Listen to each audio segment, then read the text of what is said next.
자랑하는 것이 바뀌어야 한다. 이런 제목으로 말씀을 전하겠습니다. 여러분 그 라멘용 홍게가 있고 박달 홍게가 있는 거 아시나요? 제가 최근에 인터넷으로 그 홍게를 주문했는데요. 너무 저렴해 가지고 이게 홍게 맞나 하고 시켰는데 도착해 보니까 비린내가 진동하고 시커매서 먹을 수가 없었습니다. 그래서 몸통은 다 버리고 다리를 먹으려고 하는데 다리살도 없어 가지고 그냥 먹다 말았습니다. 가족들에게 좀 미안하고 민망하더라고요. 알고 보니까 이렇게 시커먼 것은 라면용 홍게라는 거예요. 그래서 저렴하다는 겁니다. 그렇지만 이 가족들 앞에서 이 맛있게 먹을 수 있겠다 이렇게 생각했는데 그게 안 되니까 정말 민망하고 그렇더라고요. 제가 어떻게 했을까요? AS 직원에게 연락을 했어요. 그랬더니 그분 하는 말이 다리는 먹은 거 아니냐 이렇게 얘기하더라고요. 다리는 먹은 거 아니냐. 그래서 AS 요청하려다가 실패하고 그냥 새해 인사만 하고 나왔는데 속이 안 풀리는 겁니다. 신고해야 되나 뭐 이런 생각했는데 그런 생각을 하다가 문득 어, 기도를 해야 되겠다 해서 이제 기도를 하는데 주님께서 주시는 말씀이 이런 마음이에요. 내 속이 이 홍게 썩은 것처럼 시커멓다 이런 마음을 주셨어요. 순간 제 실체를 아시는 하나님의 음성 같아서 그냥 조용히 있기로 했습니다.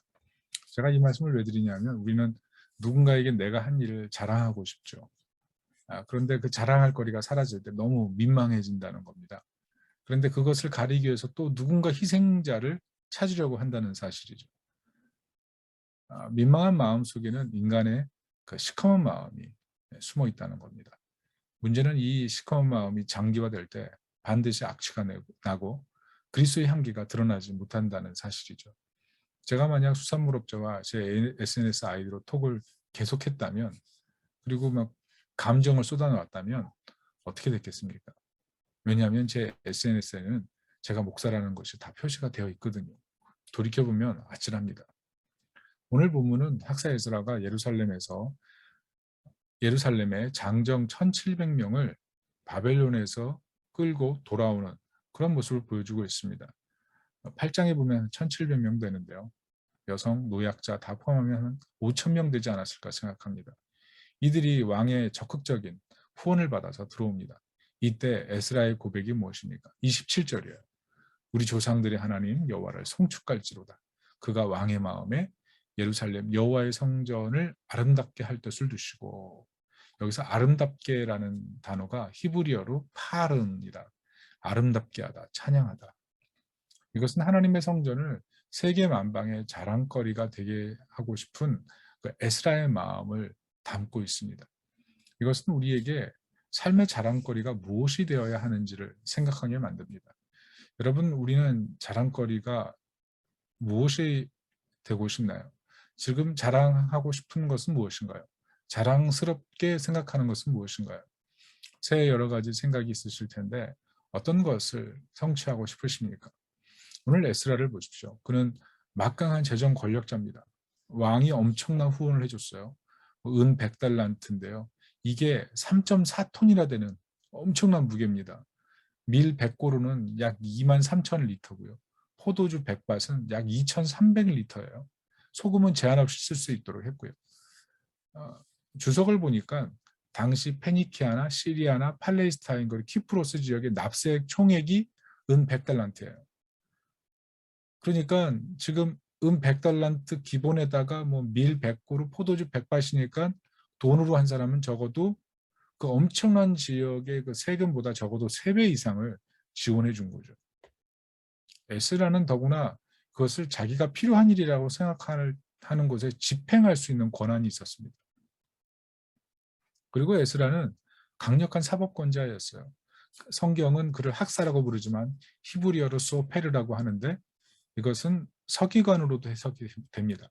근데 이 페르시아에서 서기관이라고 하는 것은 오늘날의 국무장관 정도의 강력한 막강한 실세였다는 것을 알 수가 있습니다. 굉장한 고위 관료였다는 거죠.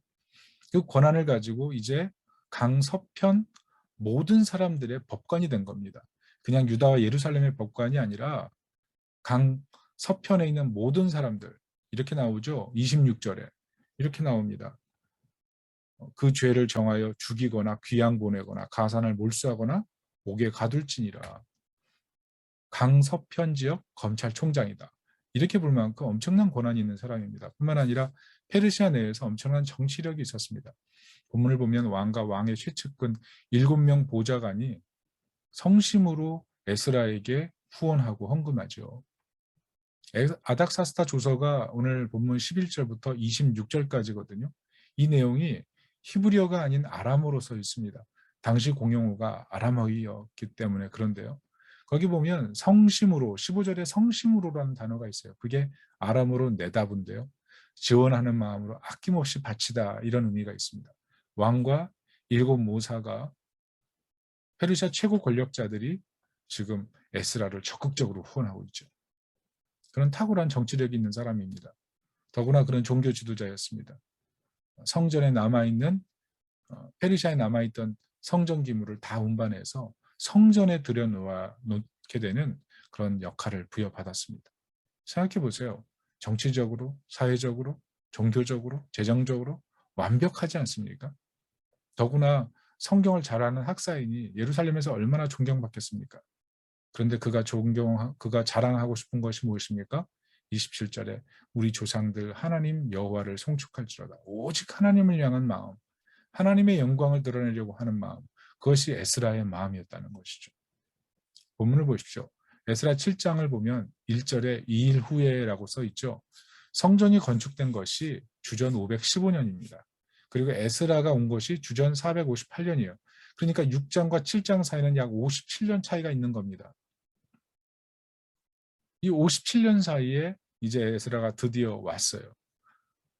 그러면 해야 될 일이 무엇입니까? 성전을 잘 관리하고 또 성전이 완공된 상태에서 종교적 의무만 잘하면 됩니다. 그런데 에스라가 와서 꿈꾼 건 뭐예요? 하나님 말씀을 연구하고 준행하고 가르쳐서 이스라엘의 영적 부흥을 꿈꾼 거죠. 건물만 덩그러니 있는 성전이 아니라 하나님의 임재와 영광을 보고 싶은 열망, 성전을 참 성전 되게 하고 싶은 그 열망, 그것이 바로 에스라의 마음속에 있었다는 것입니다. 그가 정말 자랑하고 싶었던 것은 자신이 얼마나 입신양명한 사람인지가 아니고 오직 하나님을 자랑하고 싶고 하나님 말씀을 붙들고 하나님의 영광을 보는 이스라엘 백성을 보고 싶었던 것이죠. 왜 그럴까요?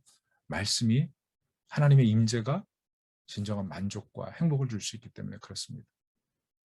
우리가 잘 아는 시편 19편 8절 말씀, 여호와의 율법은 완전하여 영혼을 소생케 하고 여호와의 증거는 확실하여 우둔한 자를 지혜롭게 한다 그러지 않습니까? 우리가 잘 먹고 잘 산다고 할 때 행복이 열리는 것이 아니라 하나님 말씀이 내게 임하고 우리 영혼이 하나님 말씀으로 채워지고 그럴 때 공동체가 새로워지고 민족도 새로워질 수 있다는 거죠. 그래서 예수님께서 마태복음에도 보면 계속 다니면서 말씀 가르치지 않습니까? 바울도 너는 내게 배우고 받고 듣고 본바를 행하라 이렇게 얘기하지 않습니까? 성전의 위용 이런 것도 아름다움이라고 얘기할 수 있죠. 그러나 심령의 하나님 말씀이 역사해야 진정한 행복과 살아있음의 상태가 되는 겁니다. 여러분 생각해 보세요. 바벨론부터 예루살렘까지가 1400km예요. 출발한 것이 정월초고 도착한 것이 초하루예요. 5월 초하루. 그러니까 4달 걸린 겁니다. 이 긴 여정을 볼 때 보통 학자들은 16km 정도의 속도로 이동했다라고 얘기합니다. 4달 긴 거리를 여행을 했다면 도착해서 뭐 할까요? 좀 쉬어야 되지 않겠습니까? 그런데 도착해서 한 일이 뭐냐면 하나님 말씀을 연구하고 준행하며 율례와 규례를 이스라엘에게 가르치기를 결심하고 이것을 선포하는 거죠. 그럼 교회를 세우는데 많은 게 필요합니다. 건물도, 사람도, 조직도, 뛰어난 동역자도, 프로그램도, 또 성도들의 연합과 사랑도 너무나 필요합니다. 그런데 결국 그 교회 중심에 하나님 말씀이 살아있지 못하면 성전이 성전되지 못하는 거죠. 우리 심령도 마찬가지입니다. 여러 가지 자랑거리 갖고 싶지만 하나님 말씀이 내 인생의 자랑거리가 되고 하나님이 내 인생의 진정한 자랑거리가 될 때 우리 인생에 행복과 기쁨이 있지 않습니까? 우리는 지금 내가 무엇을 자랑하고 싶은지, 무엇이 있어야 행복한지 이 새해가 시작하면서 한번 생각해 봐야 될 때가 된 것 같습니다. 주일 저녁에 오랜만에 가족들이 모여서 No Time to Die라는 그 007 영화를 봤어요. 거기서 주인공이 사랑하는 여인과 아름다운 그 여행을 합니다. 그런데 자신을 노리는 그 테러리스트들 때문에 그 연인과 헤어져요. 이렇게 얘기합니다. 나는 당신과 더 이상 함께 있을 수가 없어. 당신에게는 시간이 더 있으니 행복하게 살아. 정말 사랑하지만 시간이 더 이상 우리에겐 허락되지 않으니 사랑을 누릴 수가 없다는 거죠. 예전에 이런 장면을 보면 찡하고 감동이 돼야 되는데 아무 감흥이 없더라고요. 그러니까 제 마음이 많이 식어버린 것 같아요. 여러분, 사람에게 무엇이 있으면 정말 행복해질까요? 시간이 더 있어야 되나요? 뭐 건강인가요? 에스라처럼 뭐 뛰어난 능력이 있어야 되나요? 우리가 정말 많은 것을 가지면, 우리가 지금 정말 원하는 게 있으면 행복하다고 생각이 될 겁니다. 그렇지만 문제는 우리가 자랑하고 싶은 것이 사실은 다 부분일 뿐이에요. 여러분, 대학 다닐 때 학점이 그렇게 높아도 인생 학점은 다르지 않습니까?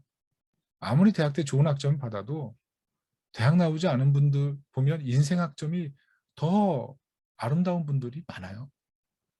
직장에서 아무리 두각을 나타내도 사장짜리 보장되지 않습니다. 사장이 되어도 가정의 행복 보장되지 않습니다. 겉으로 보이기에는 사람이 좋아도 그 사람의 가정생활은 누가 알겠습니까? 모두 부분이에요, 부분. 우리가 어떻게 진정한 자랑 상태에 이를 수가 있을까요? 오늘 본문이 알려주는 것은 성전을 성전되게 하는 겁니다. 그 중심에 하나님 말씀, 그 중심에 하나님의 임재, 그게 빠지면 그냥 건물뿐인 거고 그냥 세상적인 자랑거리로 그냥 보여지는 어떤 것을 가졌다는 것, 그거 하나밖에 안 된다는 거죠. 결국 눈에 보이는 것은 진정한 자랑거리, 그것이 필요하다는 것입니다. 솔로몬이 뭐라 그랬습니까? 헛되고 헛되니 헛되고 헛되다. 다 바람을 잡으려는 것이다. 이렇게 얘기하잖아요. 그러면서 전도서 12장 1절에 너는 청년의 때 너의 창조주를 기억하라. 곧 곤고한 날이 이르기 전에 나는 아무 낙이 없다고 할 해들이 가깝기 전에 그리하라. 인생을 돌아보니 나를 기쁘게 했던 그 모든 것들이 별로 의미가 없더라. 하나님을 기억하고 하나님을 예배하고 하나님을 사랑하고 그게 가장 귀하더라. 이게 바로 솔로몬의 고백 아닙니까? 여러분, 영원한 자랑거리가 없습니다. 불은 마르고 꽃은 시드나 우리 하나님 말씀이 영원한 겁니다. 우리의 자랑거리는 영원하지 않아요. 다 부분적이에요. 오늘 본문에서도 여기서 말씀을 가르친다고 할 때 이 학사 에스라를 통해서 보여주는 것이 무엇입니까? 바로 이 땅에 진정한 말씀이 육신이 되어 오신 예수님 아닙니까? 그 예수님께서 오셔서 무너질 성전이 아닌 영원한 성전을 세우시고 하나님 말씀을 참으로 증거해서 참 아름다움을 이루시잖아요. 뿐만 아니라 주님은 늘 세상적인 자랑거리로 힘들어하고 속상해하는 우리를 위해 자랑거리가 하나도 없는 분으로 오셨어요. 이사야 53장 2절 보면 연한 순 같고 마른 땅에서 나온 뿌리 같아서 고운 모양도 없고 풍채도 없고 우리가 보기에 흠모할 만한 아름다운 것이 없다 그랬습니다. 예수님 왜 이렇게 오셨습니까? 자랑할 거리가 전혀 없어요. 그런데 말씀으로 모두 살리셨어요. 여러분, 우리의 진정한 자랑이 무엇이 돼야 되는지를 예수님 알려주셨어요. 겉으로 볼 때 아무것도 아니셨어요. 그런데 예수님께서 보여주신 것이 무엇이냐면 무엇보다 자랑거리를 찾아야만 된다고 생각하는 우리 텅 빈 본질을 보여주시는 거예요. 그런데 그 안에 말씀이 있을 때 예수님께서 얼마나 영광스러워지십니까? 우리도 마찬가지입니다. 그리스도의 말씀이 우리 안에 거하고 그리스도가 우리 안에 있고 예수 그리스도를 믿는 믿음 안에 거할 때 우리는 진정한 아름다움을 가지게 되는 것입니다. 예수님께서는 우리 대신 그 텅 빈 모습으로 오셔서 우리에게는 주님의 영광을 주시고 예수님께서는 초라하게 죽으신 거예요. 그래서 결국 우리가 어떻게 됩니까? 하나님의 자랑거리가 되잖아요. 이것이 복음입니다. 우리는 그리스도로 인해 하나님의 자랑거리가 됐어요. 우리는 세상적인 자랑거리로 무엇인가를 채우려고 하는 그런 욕구들이 있는데 사실 우리는 이미 하나님의 자랑거리가 됐어요. 하나님이 자랑할 만큼 특별한 소유, 특별한 보배가 된 거죠. 007에 그런 장면이 있어요. 새 연인을 데리고 여행을 왔는데 그가 혼자 들리는 곳이 있습니다. 그곳이 어디냐 하면 자신이 사랑했던 죽은 연인의 무덤이에요. 그런 그곳에 가서 자신이 사랑했던 연인의 무덤을 슬프게 바라봅니다. 이것이 사람입니다. 늘 무엇인가 부족합니다. 완전한 것이 없습니다. 지금 완벽하게 행복을 누리는데도 무엇인가 또 연민하고 무엇인가 또 그리워합니다. 지금 모든 것을 누리고 있다 해도 마음이 완벽히 충족된 사람이 아무도 없다는 거죠. 그런데 하나님은 우리를 위해 하나님의 자랑거리인 아들을 희생하시고 우리를 하나님의 자랑거리로 바꾸신 거죠.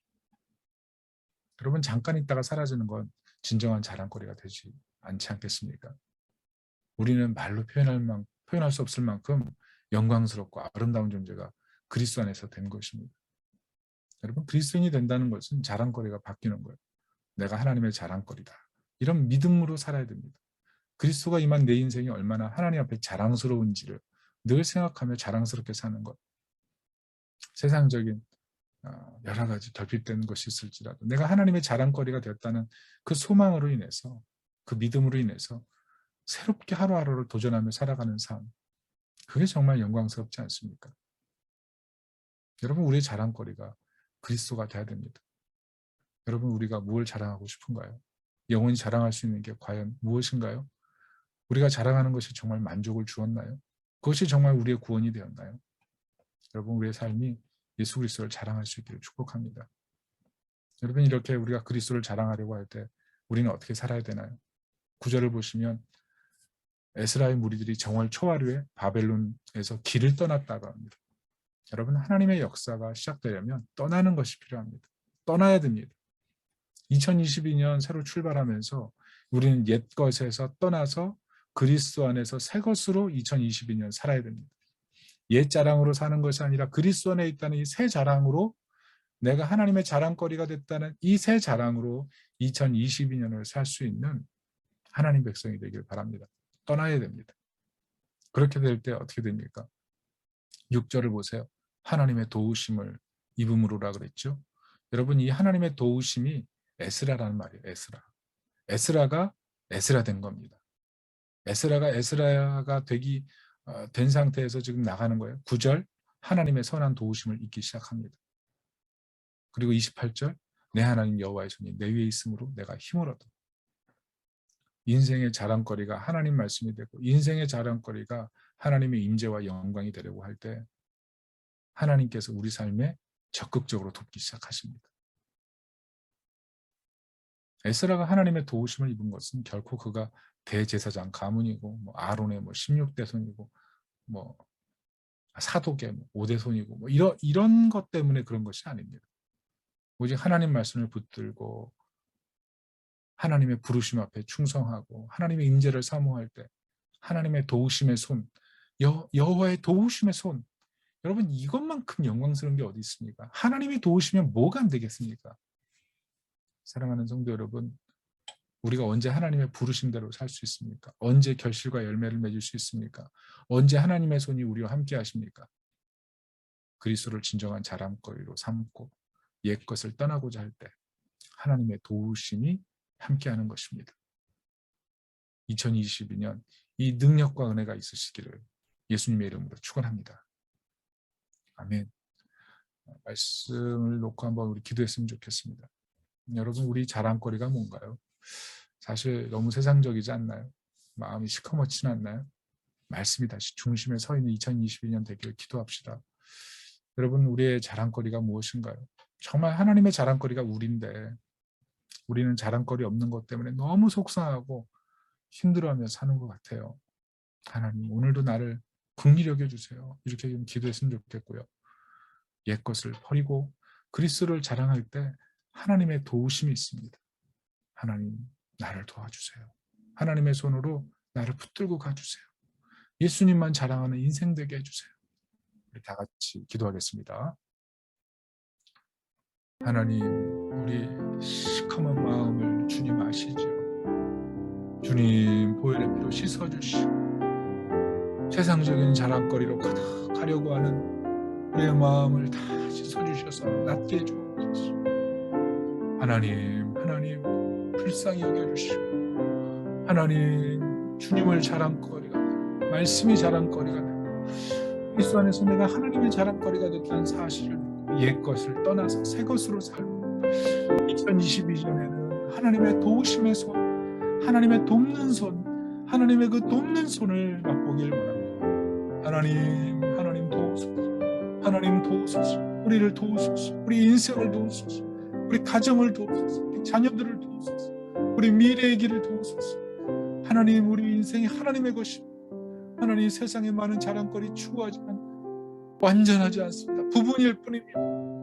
우리가 정말 의지할 것은 오직 주님밖에 없사오니 오 성령 하나님, 우리를 불쌍히 여겨주셔서 주의 영광 드러내게 하시고 하나님의 기쁨 되게 하옵소서. 오늘도 우리의 심령과 마음 가운데 하나님 어둡고 탁한 것들을 불쌍히 여겨주시고 진정한 자랑거리는 오직 그리스도밖에 없다는 사실을 깨닫고 그리스도만 자랑하고 그리스도만 높이는 우리가 되도록 인도해 주옵소서. 오늘도 성령께서 우리의 연약한 마음과 생각하시오니 불쌍히 여겨주시고 오직 주님을 자랑거리 삼아 2022년 하나님의 도우심을 힘입어 살도록 인도하여 주옵소서.